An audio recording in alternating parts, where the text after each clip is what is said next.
Stadium, the Department of Parks and Recreation hit a home run with its Mes Chamorro exhibit. Guam Preservation Trust historian Tony Ramirez. Because my background is history, what I did was I converted 2 rooms into an exhibit hall.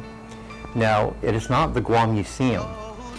I'm simply referring it to the Guam History and Culture Visitor Center.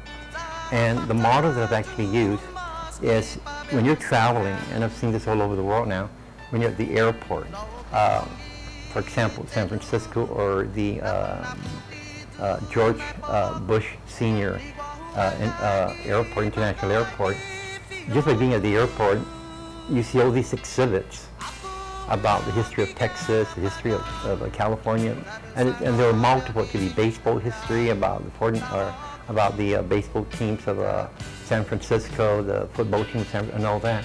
So what I did to the Paseo, because being at the Paseo, I really noted the number of visitors we get there because of the baseball season.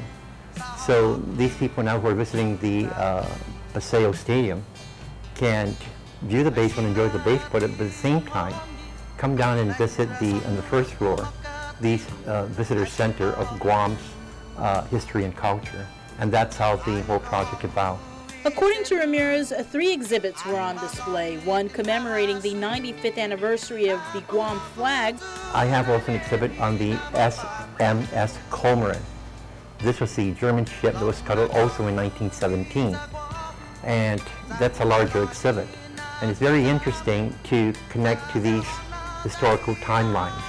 And since I'm down there also physically, when the visitors do come, I can explain to them these exhibits within 15-20 minutes. I just did one this morning for the Antalan Middle School children who, by the way, were just passing by and said, hey, we heard that there's something in the stadium. I said, yeah, come inside, come and look at it. And so they came in. So it's connecting people to their past, to their history, to their heritage, and the amount of time that they do have. Now, I'm an historian. I can deal with history every day. It's my life. But for the average person, to connect them, it's really something that is very special. The other exhibit that we will have there this year, for some reason, the year 2012, is also the 40th, remembrance of Sergeant Suichi Yokoi. He was found 40 years ago here in Guam. And there are other also very notable anniversaries this year for Guam in the year 2012. I do know very well the one man that apprehended him that evening in Talipofo, and I talked to him so many times. He just recently passed away.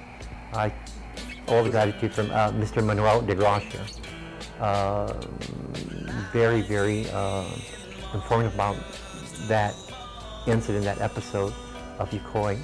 And I really learned a lot from him. It's something maybe that's not even written, because his account were more personal. I guess it just wasn't that, what do you call that, out in the public, in terms of the public information.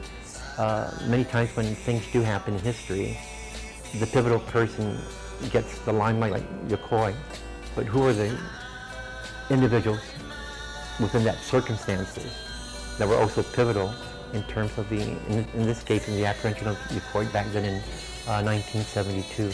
Ramirez, who was instrumental in the research and production of the Heritage Trail in Hagåtña, says the Paseo exhibits provides a passageway to the island's rich history.